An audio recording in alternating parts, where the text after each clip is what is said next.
Hello friends, welcome to Mithuntips. இன்றைக்கி நம்ம கிட்ஸுக்கெல்லாம் பிடிச்ச மாதிரி ஒரு டிஷ் தாங்க பார்க்க போகிறோம். அது ஆலு பராத்தா. இது வந்துட்டு ஒரு நார்த் இந்தியன் டிஷ். இது எப்படி செய்கிறதுன்னு பார்க்குறதுக்கு முன்னாடி நம்ம Mithuntips சேனலை சப்ஸ்கிரைப் பண்ணாதவங்க கீழே இருக்க ரெட் பட்டன் ப்ரெஸ் பண்ணிக்கோங்க. அப்படியே பக்கத்தில் இருக்க பெல் ஐக்கானும் ப்ரெஸ் பண்ணிக்கோங்க. அப்போ தான் நம்ம சேனலோட நோட்டிஃபிகேஷன்ஸ் உங்களுக்கு உடனடியாக வந்து சேரும். வாங்க வீடியோக்குள்ளே போகலாம். ஸோ ஃபர்ஸ்ட் நம்ம மாவு பிசைஞ்சு வச்சுக்கலாம். சப்பாத்தி மாவு மாதிரி தான். இப்போது நான் 2 கப் அளவுக்கு மாவு எடுத்திருக்கேன். கொஞ்சமாக எண்ணெய் விட்டுக்கோங்க. 1 ஸ்பூன் அளவுக்கு எண்ணெய் விட்டுட்டு நல்லா பிசைஞ்சிட்டு கொஞ்சமாக சீரகம் போட்டுக்கலாம். இப்போ ஒரு 1/2 டீஸ்பூன் அளவுக்கு சீரகம் போட்டுக்கோங்க. அப்போ தான் அது சாப்பிடும்போது நல்லாயிருக்கும்.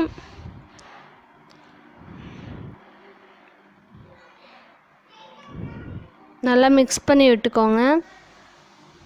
அதுக்கப்புறமா தேவையான அளவு உப்பு சேர்த்துக்கோங்க. இப்போ நார்மலாக நம்ம சப்பாத்திக்கு எப்படி உப்பு சேர்ப்போமோ அந்த அளவுக்கு உப்பு சேர்த்துக்கோங்க. அப்புறமா கொஞ்சம் தண்ணி விட்டு நல்லா சப்பாத்தி மாவு மாதிரி பிசைஞ்சு வச்சுக்கலாம்.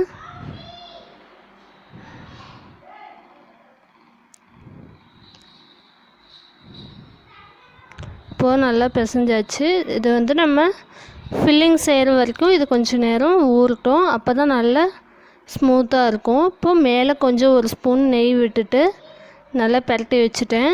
ஒரு காட்டன் கிளாத் இல்லைன்னா ஒரு மூடி போட்டு மூடி வச்சுருங்க. இப்போது ஃபில்லிங்க்கு தேவையான பொருட்கள் பார்க்கலாம். உருளைக்கிழங்கு பெரிய சைஸ் 2 நல்லா மசிச்சு வச்சுக்கோங்க வேக வச்சு. 2 பெரிய வெங்காயம், பச்சை மிளகாய் 4, மல்லித்தழை தேவையான அளவு, தனி மிளகாய்த்தூள் 1 டீஸ்பூன், கறி மசால் பவுடர் 1/2 டீஸ்பூன். இப்போது வேக வச்சு மசிச்சு வச்சுருக்க உருளைக்கிழங்குக்குள்ளே நம்ம பொடி பொடியாக கட் பண்ணி வச்சுருக்க வெங்காயத்தை சேர்த்துக்கலாம். நல்லா ஃபைனாக சாப் பண்ணிக்கோங்க. அப்போ தான் சாப்பிட நல்லாயிருக்கும்.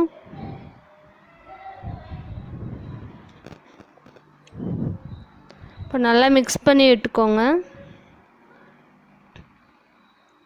இப்போது கட் பண்ணி வச்சுருக்க பச்சை மிளகாய் சேர்த்துக்கலாம்.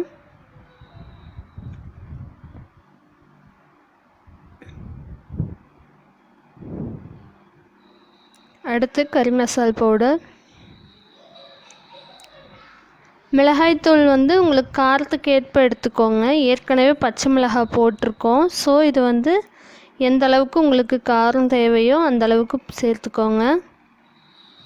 பச்சை மிளகாய் இருந்தால் தான் அந்த ஃப்ளேவர் வந்து சாப்பிட்றதுக்கு அந்த மனம் நல்லாயிருக்கும். இப்போது உப்பு சேர்த்துக்கோங்க கடைசியாக.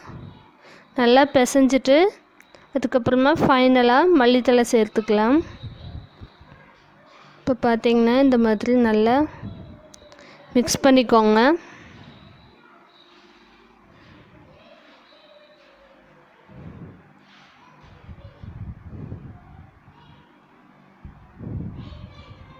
இப்போது இந்த சைஸ் மாவுக்கு அதை விட கொஞ்சம் சின்ன சைஸு நம்ம மிக்ஸ் பண்ணி வச்சுருக்க ஃபில்லிங்கை உருட்டி வச்சுக்கோங்க. இப்போது மாவு போட்டு தேய்ச்சி எடுத்துட்டு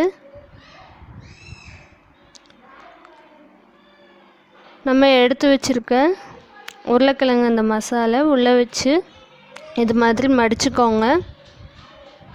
இப்படி சுற்றிட்டு எக்ஸ்ட்ராவாக இருக்க மாவை எடுத்துருங்க. இல்லைன்னா அது சென்டரில் கொஞ்சம் கடினமாக இருக்கும்.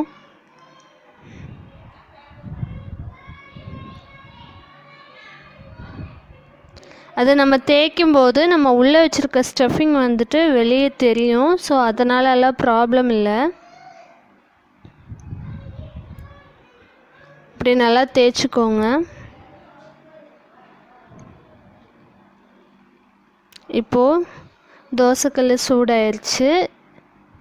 நம்ம தேய்ச்சி வச்சுருக்க சப்பாத்தி மாவு இதில் போட்டுடலாம்.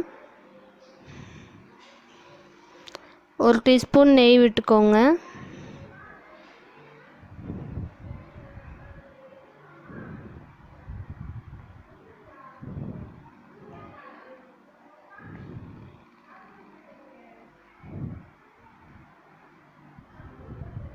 இப்போ பார்த்தீங்கன்னா நம்ம உள்ளே வச்சுருக்க ஃபில்லிங் எல்லாம் தெரியுது பாருங்கள்.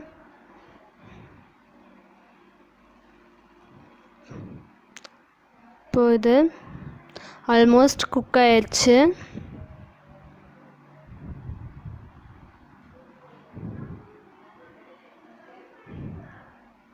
நம்ம அந்த மசால் வந்துட்டு குக் பண்ண தேவையில்லை. ஏன்னா இப்போ நம்ம சப்பாத்தியில் சுட்டு எடுக்கிறதுனால, உள்ள ஃபில்லிங் வச்சு தோசைக்கல்ல சுட்டு எடுக்கிறதுனால நம்ம அதை தனியாக வதக்கணும்னு அவசியம் இல்லை.